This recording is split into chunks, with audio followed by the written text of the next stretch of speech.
Thank you everyone for being over here. I'm Samita. I'm a therapeutic arts practitioner. Um, I'm also the host for BER5 Mindful Webinar. So BER5 is a social cause to support personal growth through mindfulness. So with me, I have Sulin, who will be typing in the chat box on housekeeping, important information for everyone. So do have a look at the chat box. And I would love to introduce Yasmin Ahmad. So Yasmin, what is Applied Mindfulness Practice? All right, so thank you, Sam, for inviting me to be part of this social cause. I would like to start off with introduction of myself because I'm not sure, I don't see the list of participants. Perhaps just take a quick moment to just introduce myself. My name is Yasmin Ahmad Mazlani. I am the CEO and Managing Director for this company called Neo1 Associates, Senjang Berhad. We are a global learning and development solution provider based in Kuala Lumpur. So with regards to the topic today, which is what I'm going to talk about is applied mindfulness practice. But before I start, this word mindfulness, if I were to ask you personally, individually here, whoever in this space, how would you describe mindfulness? What is mindfulness to you? So if I were to meet a couple of people, there are few different answers. Some say just keeping silent, some say being aware, some straight away say, oh, it's meditation. So what is actually a mindfulness practice before I go into applied mindfulness?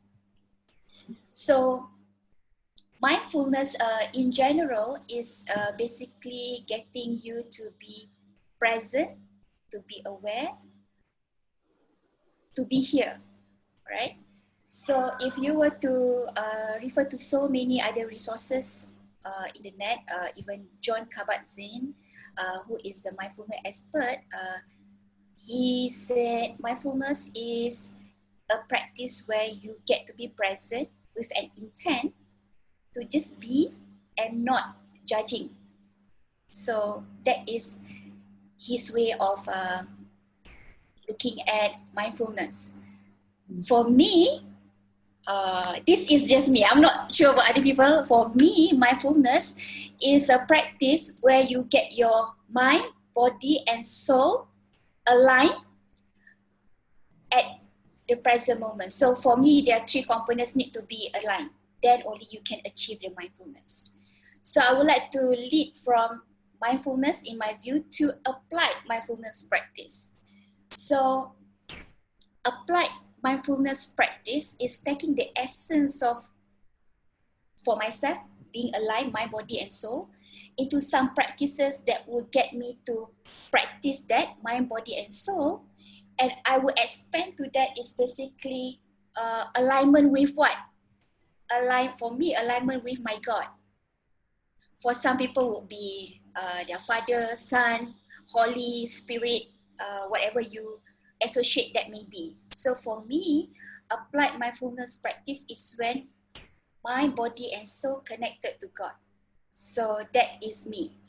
So what are the practices for myself that I have applied? I'm not sure about other people.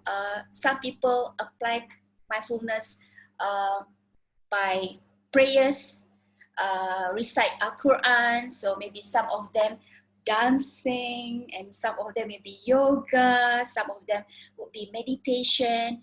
For me, I practice mindfulness when I do design. I get high when I do design, so I always be in my zone. When I into designing programs, when I am in the zone of visualization, when I am drawing, when I do my journaling, meditation, I do practice meditation, and also when I perform my prayers, my salat. So that is for me applied mindfulness practice. So of course that's how I practice. Other people can have their own way of practicing it. So that is applied mindfulness practice.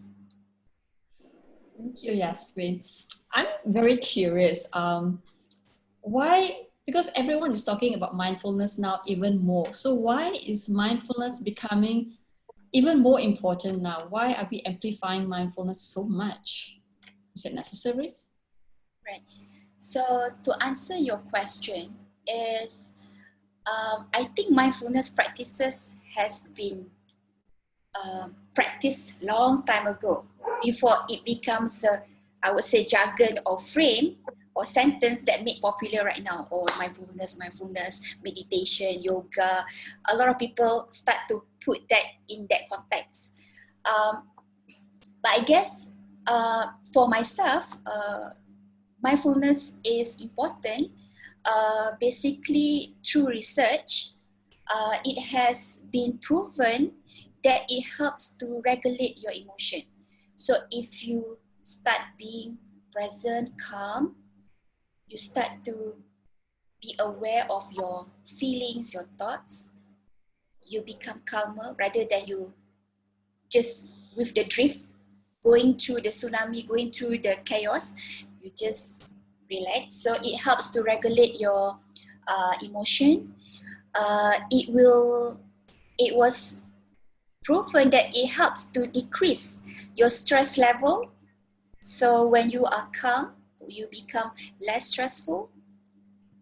And through my research, a lot of people into mindfulness. One of the reason, especially for science, I see myself as a scientist. I love science, research, all this. There is one thing that people like about mindfulness is it helps to increase your. They call this term telomerase. They call it. So basically, it's an enzyme that helps you to get your cells to be healthy. So meaning when you are in the mindfulness practice, it helps to generate this healthy cell. So when you have this healthy cell, it will get you to be more healthy, emotionally more balanced, I would say. Yeah, so that is one of the reason why people like to be associated with this practice called mindfulness. The other one, I think, why people like mindfulness is basically it helps to increase your focus. So for myself, to a point when I am so into what I do, I feel like I'm in this trance state. So for some people who don't understand what is trance state, I give example. Say for example, you are in a bus stop, right? But your bus is not arrived yet. So you're just observing the road, and then suddenly you look at one spot, and then it feels like the car is moving, but you are in this state of in your own zone, and then you somewhat don't really know what's going on around you. So that is when you are totally present, you will be able to be in this trance state. So when you practice mindfulness, it helps you to increase your focus. So the other one also, why mindfulness is becoming very popular, because through research, it says that it helps to increase your immune system. So I would love to give the research, but I think if you were, because mindfulness is so popular right now, if you just Google research how mindfulness, how meditation helps to boost the immune system, you will see a lot of literature. So for myself, if people who are very new to mindfulness, I would recommend you may want to consider to do this. Basically to train yourself to observe. So you can practice now, you observe yourself, notice your heartbeat, notice what you're thinking right now, notice how are you feeling right now. So you can start by doing that, by just noticing your thinking, your feeling, and your sensation. So those are some of the benefits and why people so into mindfulness right now. Yeah. Like for people like me who know you, I mean, like I've known you for 2 years, and I always observe how you build relationship with other people and how you build relationship with your family, and you don't show any difference in between. So I'm very curious. How do you practice mindfulness with other people? How do you build that connection with someone where you can sense what that person is feeling? Right. I think that's a very good question because, of course, in order to be that, whatever that you experience of me, in order to be at that experience based on your observation, it requires practice. So I'm going to share with you what I do. Not just you, I think some people said, how do you manage? There are so many participants in my class, and then different people will have different characteristics. Some are very dominant, some are very quiet, which a lot of people need some time to get this person warm up. I also have sometimes people observing at the back, but I am still stay focused in what I need to deliver. So what I do basically to practice mindfulness with other people, the first thing first, I repeat, is you to get centered first.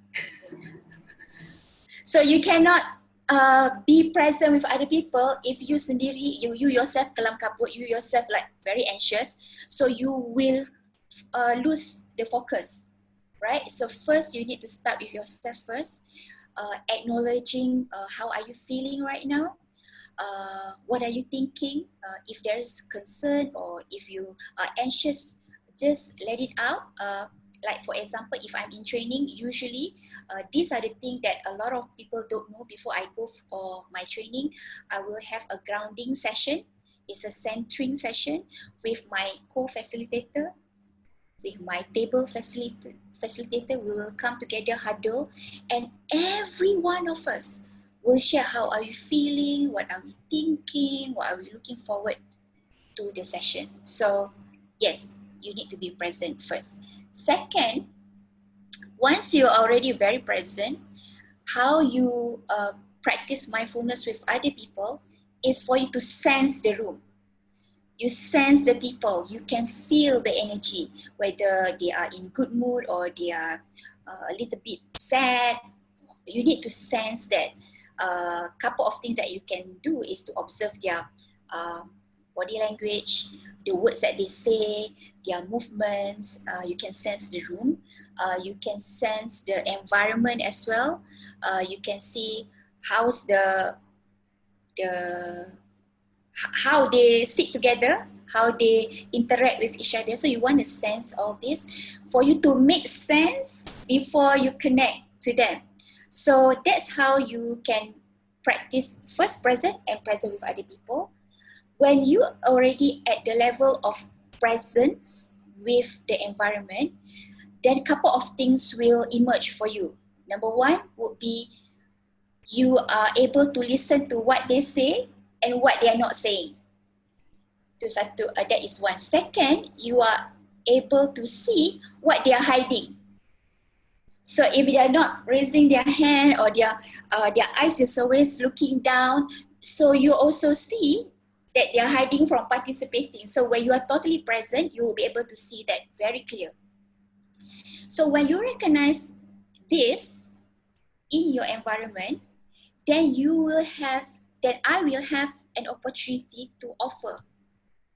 What do I offer? I offer things like, for example, for those who feel that you not sure about what to say, this is what I would like to invite you to consider. So you recognize that, but you don't say, I notice some of you are not participating. You shouldn't do this. You don't do that. So you notice, you recognize, but you open the space for people to raise your hand. There's no right or wrong answer. It's just your point of view. Everyone have your own point of view. So you offer that. So suddenly what I notice is that when I practice being mindful about my environment, mindful about the people around me, suddenly people start to open up and they are more attuned to what's going on in the room. So that is one of the things that I practice. To just quick recap, first thing first is you to need to be present. Then the rest will just come.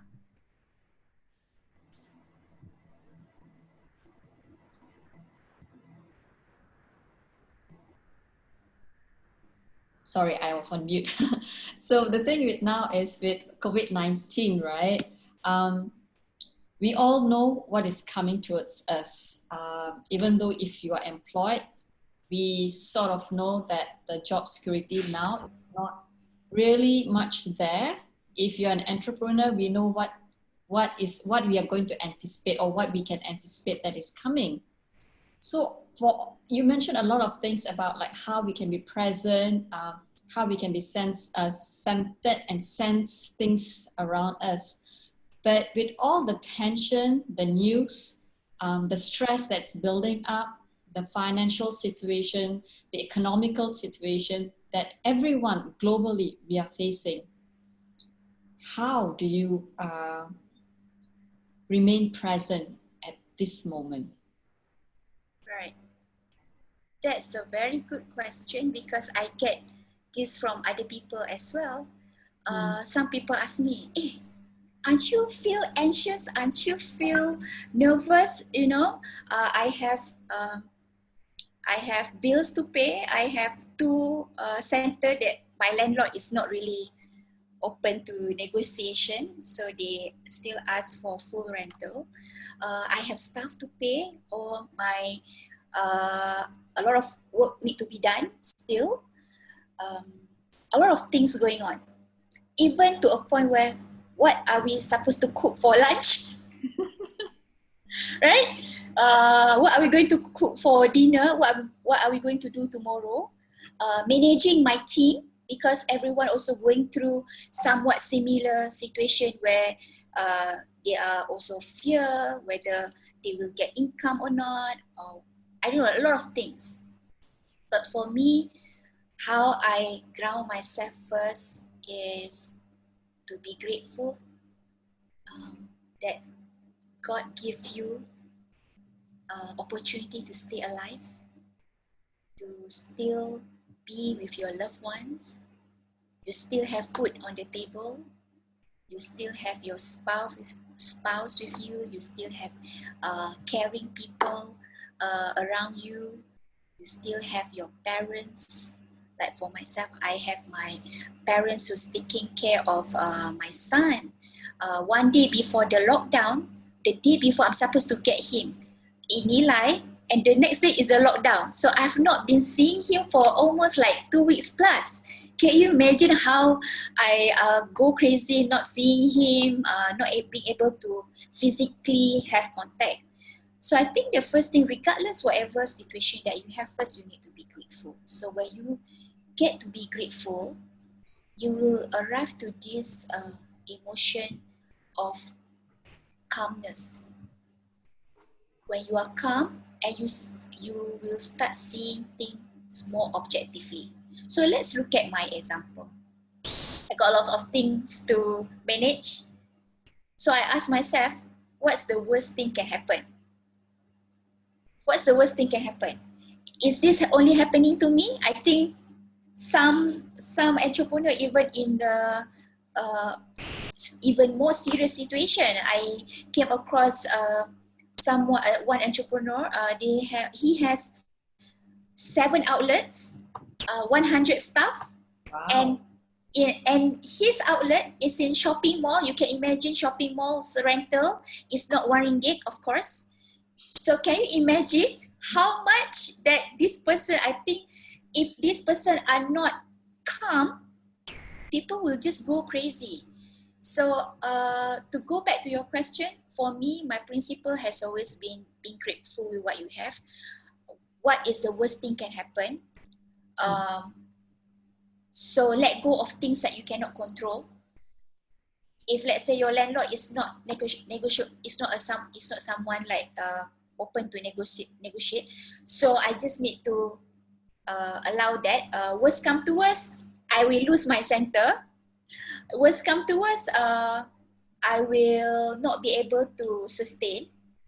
But the thing is, you have a choice. Either you want to go there dwelling into all this negativity, or you want to just pause. What's possible? Given the situation that I have, what's possible? So, so I think it's very important for you to look at possibility rather than looking at a negative situation, because at the end of the day, I believe no problem or challenge cannot be solved. There will be solution. In maths, in science, in physics, so you will find your formula. So let go of expectation of myself.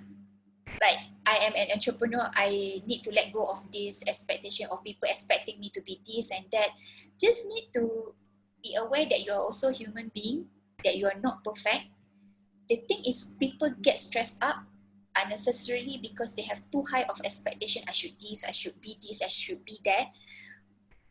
For me, to let go of expectation of other people helps, because then I will detach myself from expectation. Letting go of control, I should be able to pay rent. I should be able, so letting go is what I have been practicing quite a lot these few days. Yeah, so surrender. That's another word that I like to use, is surrender. This is the situation. I just need to embrace rather than resist. Just allow myself to process the emotion. One of the things that I notice for myself, if you don't process your emotion, you suppress, that's why people get stressed up. So for me, practicing all that, being grateful, let go of control, let go of other people's expectation, allowing yourself to process your emotion, not suppressing it, helps in this time. So for those people out there who maybe not like me, I've been practicing that, I would recommend that you seek for support, because at this juncture, it's not enough for you to, stay at home, exercise with the intent of being healthy. So your mental health also very important.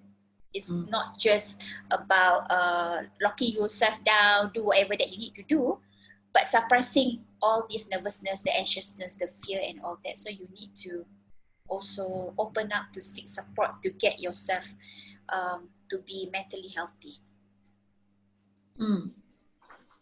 One of your signature programs that I personally enjoy very much is the Plan the Year and Creative Visualization. It's fantastic. So when I attend that course and when I planned my year for 2020, everything is now shaken. No one expected COVID-19 to happen. No one, not even in my wildest dream did I expect like a lockdown to happen.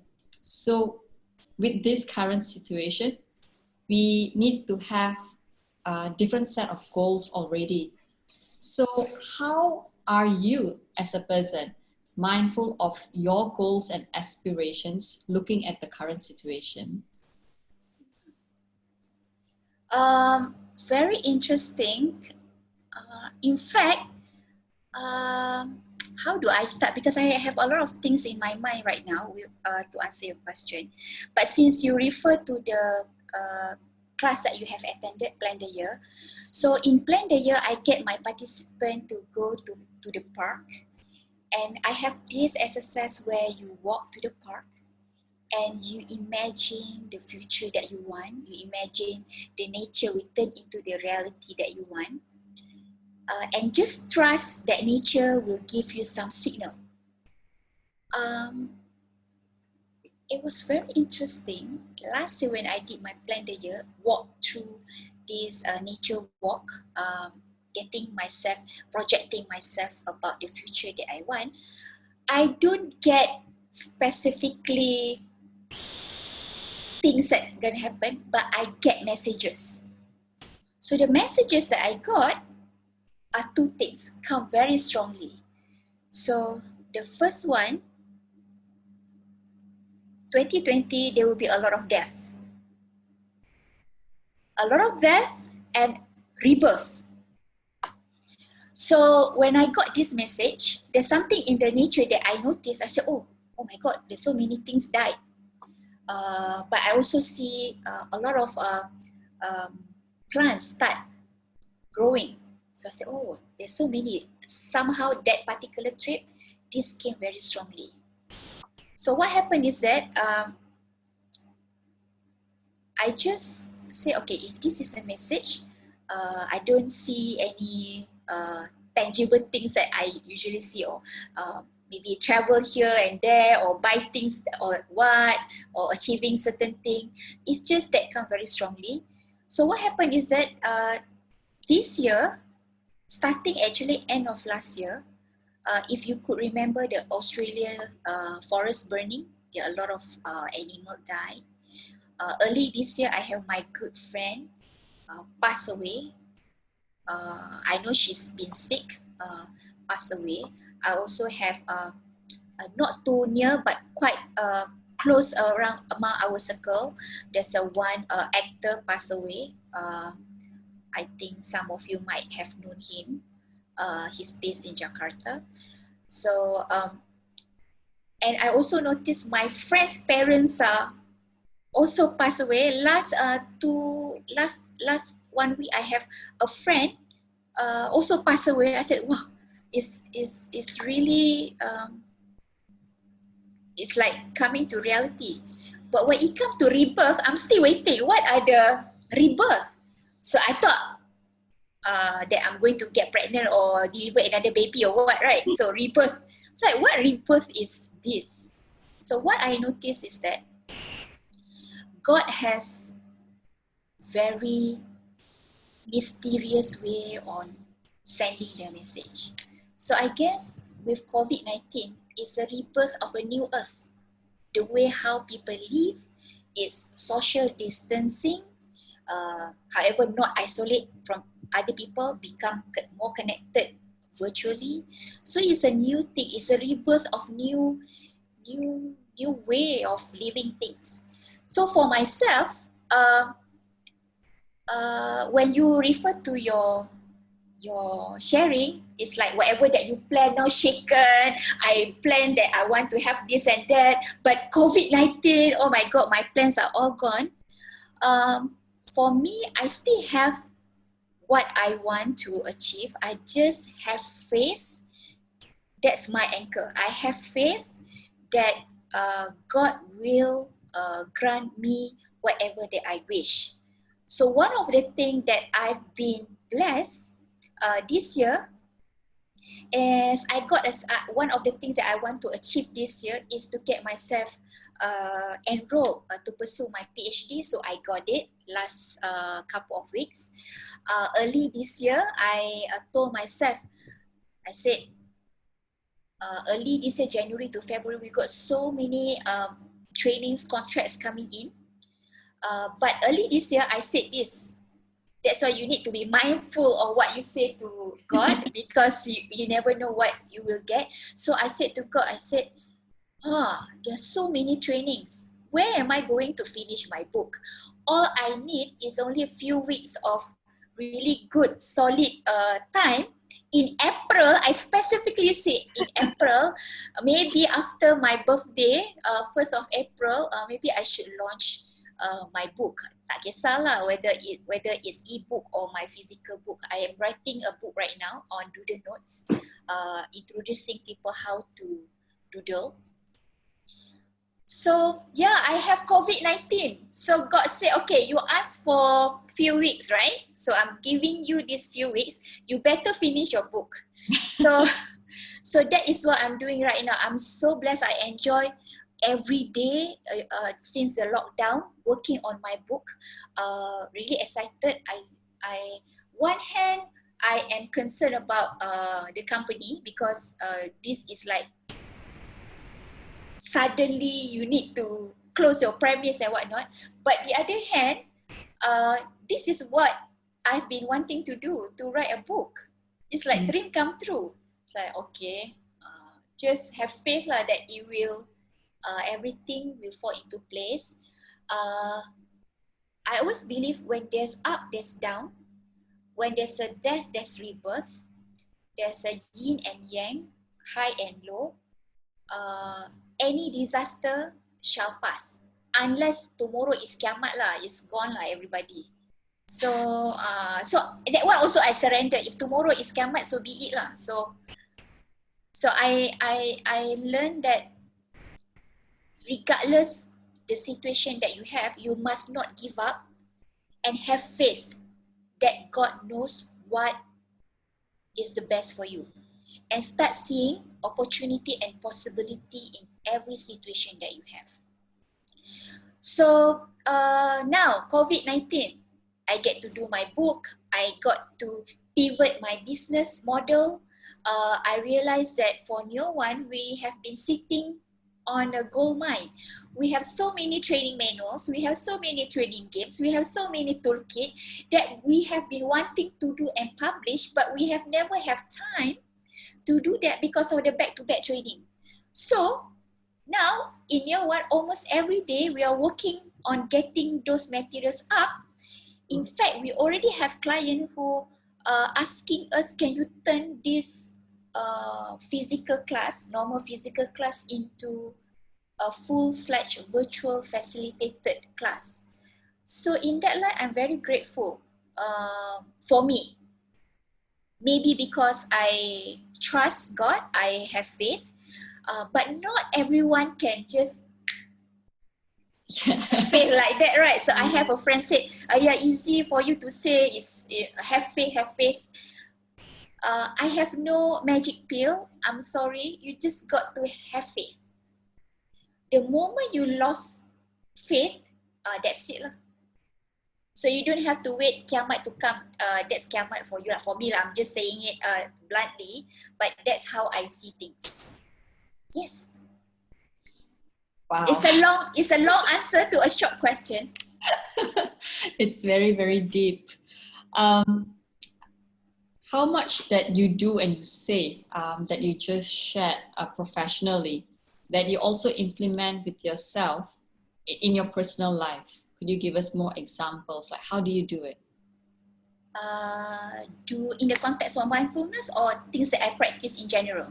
In the context of mindfulness. In the context of mindfulness. So we have been talking about mindfulness. This is what I do and whatnot. I'm going to talk about what are the things that I'm not mindful. Yes. When it comes to declaring goals, I'm totally opposite. I don't care what you think. This is what I feel. What I am expressing, I'll just say I want to do this, I want to do that. I'm not really mindful about, in that particular context, declaring goals, aspiration, what I want to do. I don't really pay attention or mindful about what people think. Oh, you should or you shouldn't. I'm not. So that's the only part that I don't really bother, which I've been practicing, because when I'm not really bother about what other people think or expect or how I should live my life, I can sense this feeling of freedom to just express and just believe what I want to do. However, not many people willing to do that, because if I declare, if I don't achieve it, then how? People will say, oh, you just say but you don't do. For me, when you declare to the world what you want to achieve, it just, for me, I'm not sure about other people, is pushing you to get it done. A lot of people are afraid to declare the goals. They're very careful, not mindful, they're very careful, or should I say mindful, whether I should post or shouldn't, because they have backdoor plan. If I don't think I can achieve it because they are the backdoor. So they give themselves excuse. So one thing that I've been very consistent is just to declare to the world that I'm going to do this and that. Some people said that I'm crazy. Are you sure you want to do this? Yes, I am very sure I want to do this. So I always have this visualization. I said one day, I just want to have a building, whole building belong to me. So I said this about 6-7 years ago, and people said, you are such a dreamer. You only have a small training company. What makes you think so? No. I know how to do it. I'm a physics graduate, right? I do my calculation and the theory, everything, like kebarangkalian, probability, everything I've done, okay? So I do that, okay, if I were to do this, okay. The only difference is whether you're willing or not. So mindfulness, I'm not being mindful when it comes to declaration of my goals and aspiration. The one thing that I am mindful is what I project. So for example, when I say I want to achieve certain thing, I'm very mindful about the kind of energy that I project. So I'm mindful with, if let's say for example, I want to turn New One to be the best digital content provider, not in KL, in this universe. So that's how I work, like in this universe, for example, right? So I will be very mindful about how I feel when I declare that. So if I were to declare, but my heart say, are you sure? Think some more. Are you clear about what you want to say? I always have that checking on my heart when I declare certain thing. So likewise, when I have my first center, I don't have a lot of money. However, I'm very clear. I already can imagine the center. I can already imagine the people coming to the center. I feel good. So that's how I align. That's why I said, for me, mindfulness is when my mind, my body, and my soul align at that moment. Because when I feel good about it, everything will come very easy for me. So that's just me. What you could do for the audience out there, when you want to achieve certain things, more often than not, people think about it. Second, you want to go to your heart. How do I feel about this? Right? And then your soul, your energy, how does it? Is it come good for you, or is like no? So you want to know whether your heart say okay or not, so you can relate to an experience in a shopping mall. There are many shops, right?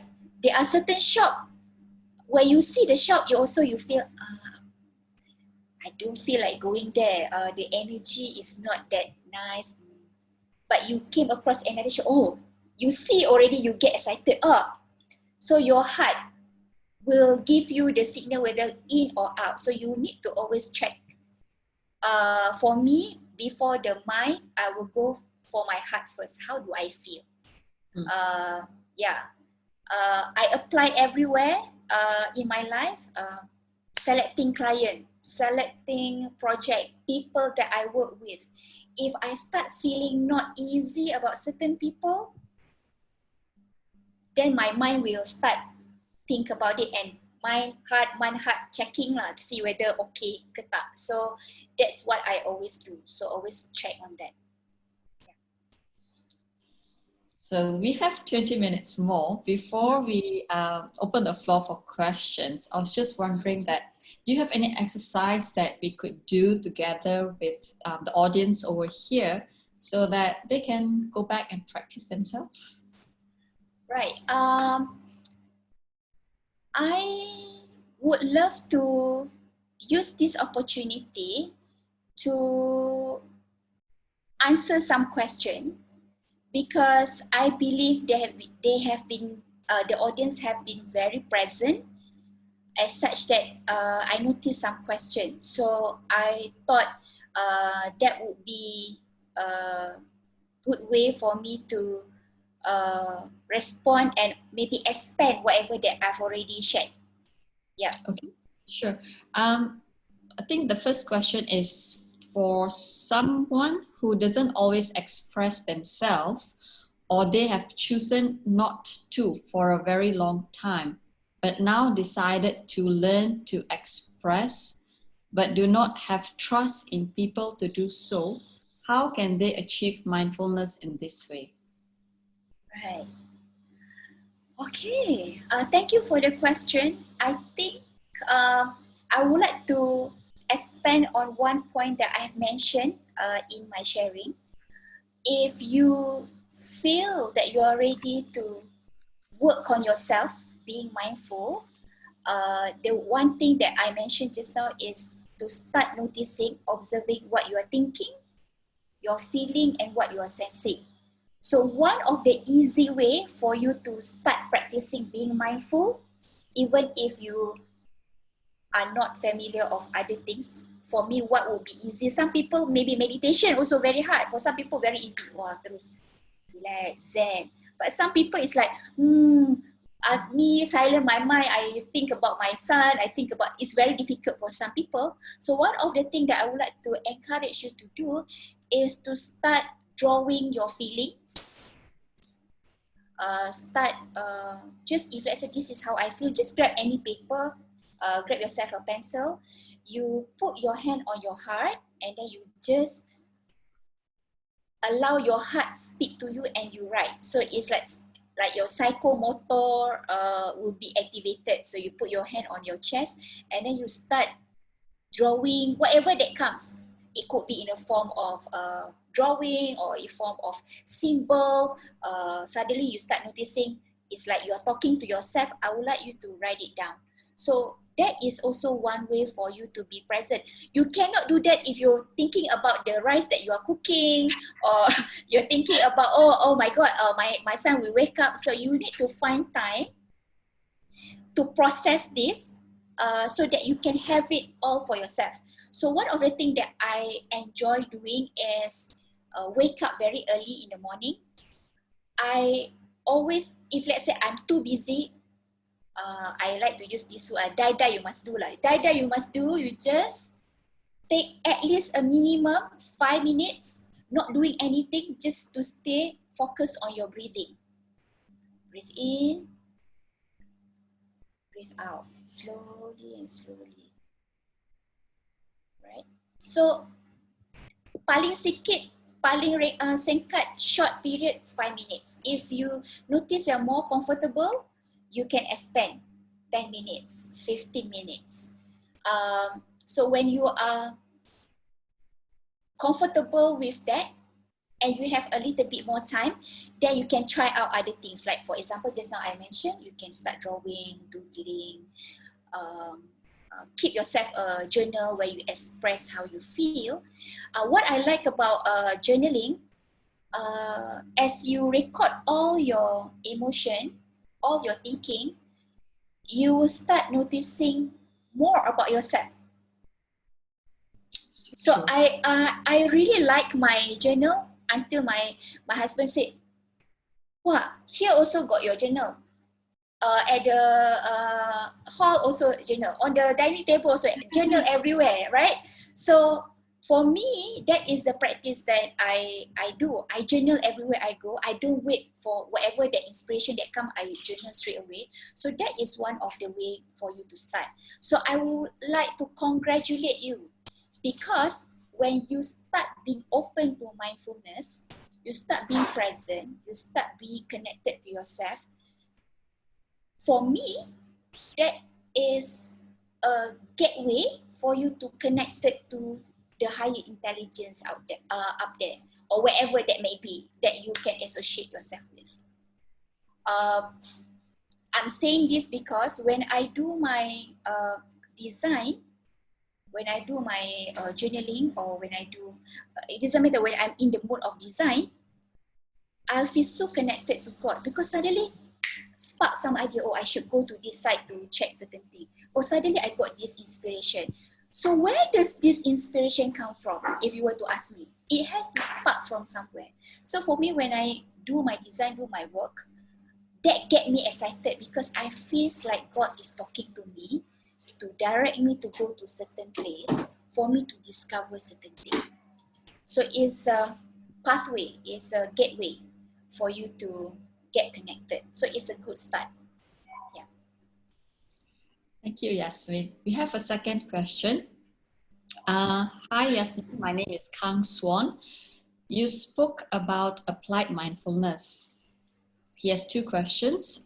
Question number one, how do you think mindfulness will contribute to modern day leadership in the business world? And number two is, any scientific evidence or case studies you can point me to? Right. So first question, how does it apply to business and leadership, right? Modern day leadership in the business world. Yeah. I think it's very practical because of the change that is going on in this world. So business leaders, entrepreneur, anyone who lead organization, if they don't stay grounded, they will be carried away by the situation. They get flustered, they get very anxious, and then it will spiral down. They get very stressful, they get heart attack. No, I'm not sourcing for that, but those are the things that will trickling down. So practicing mindfulness is very essential. I've done one training with an organization before. What I noticed, I did some body scan with the participant. Body scan is basically a guided imagery process where I get them to visit parts of their body and talk to the body and heal and get the body to be relaxed. So what I realized is that when I did the exercise, it was 9:30 in the morning. Throughout the exercise, people are snoring. 9:30, okay? 9:30 people are snoring. And then I did the exercise for 45 minutes. You know what the participant said? I start noticing some pain in certain parts of my body. So meaning what I gathered from that is that all this while they've been operating with the body is not in a good state. The cells are not really healthy. So that's why when they are present, they start noticing the pain. So it's like a car that is some parts in the car that's not functioning well, but the car is still moving. That's what I'm saying. So as a business leader, practicing mindfulness help for me personally to keep myself sane, to keep myself centered, so that you can see things objectively, handling things one moment at a time. So you cannot make decision when you are everywhere. So that is one. The second question. So this is one thing that I told myself. I was invited to speak about this topic, applied mindfulness practice, right? I'm aware that I'm not a certified mindfulness teacher. So I already surrendered to a fact that I'm not the subject matter expert on the research. However, I've done my reading. I have my favorite mindfulness teacher. I've been practicing it for myself.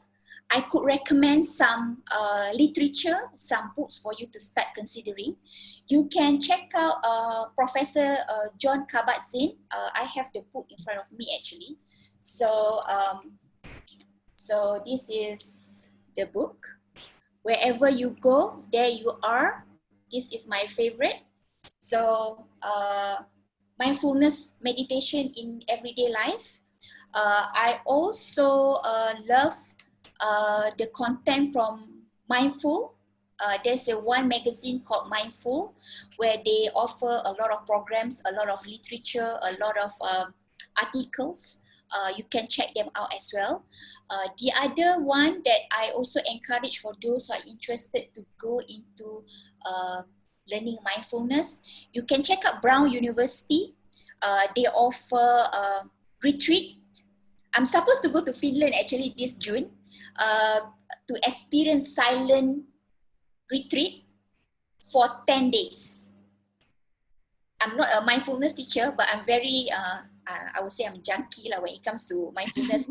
I meet a lot of mindfulness people that have been practicing meditation, yoga. They recommended me books.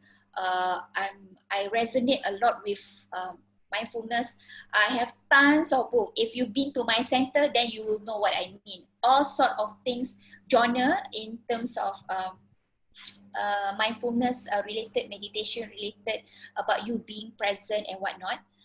What I could do actually, perhaps after this session, is to share the books that people can explore, buying or reading online, and also some school that they may want to consider attending.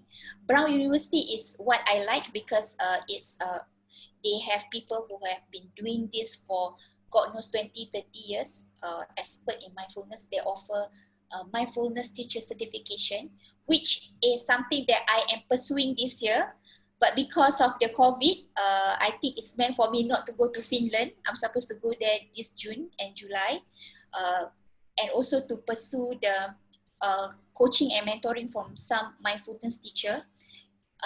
The intent is not so much about being a certified mindfulness teacher. It's more for me to add value to the work that I do, and also to support people who, if let's say someone want to start this practice called mindfulness, they know someone that they can count on in terms of theory, methodology, and whatever. But for now, for me, I just read, I practice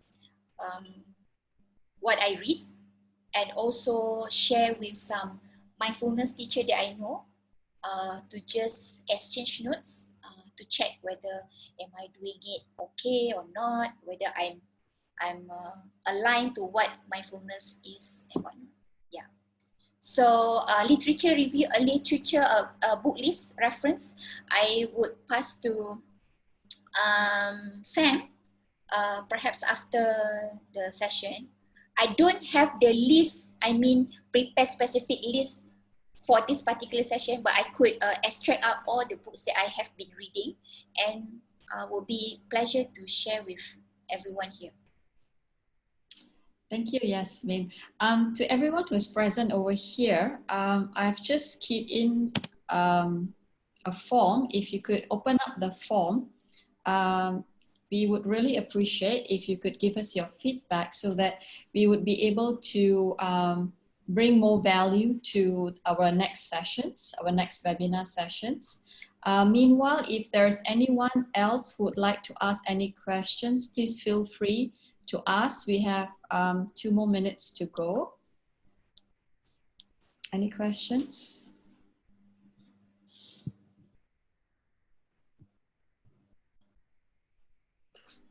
Okay.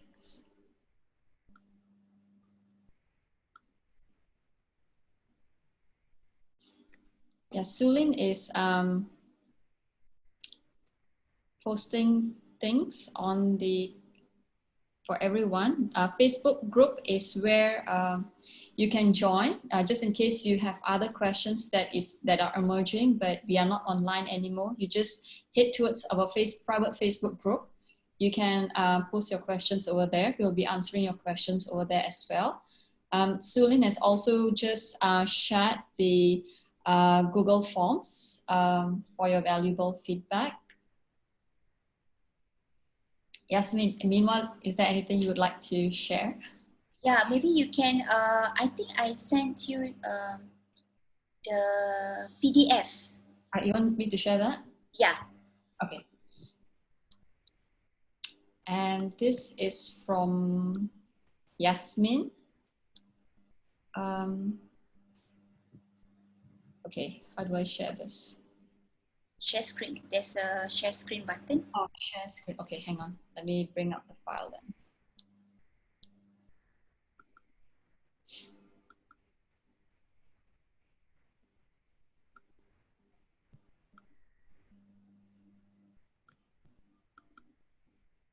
Okay.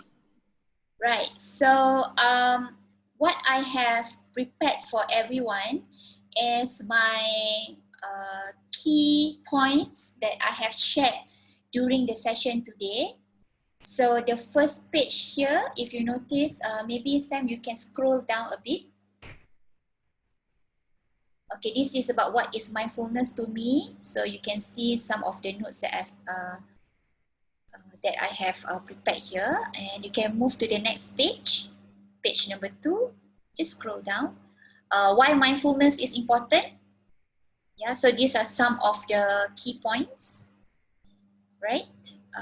Then the next one is, how am I practicing mindfulness with other people? Some key points, some practice that I've been practicing, you can see here as well. Page 3, page 4 would be what is meaningful for me at this present moment. This is in the context of me running this session, not in terms of the COVID-19 situation. It's more of right now at this moment. Next page would be, how are you mindful of your goals and aspiration? This is something that I shared. Yeah, this is some of the key points that I have. Last but not least, how does practicing mindfulness help me to live my life? So these are few things that I've been practicing. I think I would like to conclude the session today with these slides. The first thing first, when it comes to mindfulness, for me, being a practitioner, is for me to get myself first before other people. So what it means is I need to be present first before I engage other people. Be it my kids, be it my clients, be it my parents, I need to get myself centered first. Number 2, my body, soul, spirit need to be aligned. I cannot have my mind here, my heart somewhere else, my soul is somewhere else, like jiwa dan raga.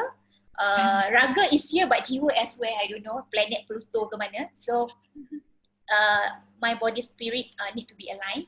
Number 3, I always believe that when you are present, you become relaxed, calm, and when you are calm, you can achieve great things in life. Number 4, when you are present, you're totally here, my body and soul, it will help you to see your vision clearer and also to know what needs to get done. So when your thoughts are clear, everything will be clear. So this is basically how I would say, how I summarize, how I lead my life by being a practitioner of mindfulness. I call Applied Mindfulness Practitioner because I expand the work of mindfulness into ways that I find practical for me. So that's why I call it applied mindfulness. It's like applied science. So yeah. Thank you, Yasmin. So I'll stop sharing. Okay. So it's already 10 o'clock. So if you have any questions, again, please just head on to our private Facebook group. You can find that in the email. I'll be emailing you again on the Google form for your feedback, just in case you don't have the time to submit your feedbacks now. And Yasmin and Sulin, Roslyn, the entire team who have supported me so much to deliver this webinar. Thank you so much. Thank you to everyone who's present over here. Tomorrow we have another exciting talk by Sulin on positive psychology, and hope to see you again. Thank you so much, Yasmin. You're welcome. Thank you, everyone. Good night. Good night.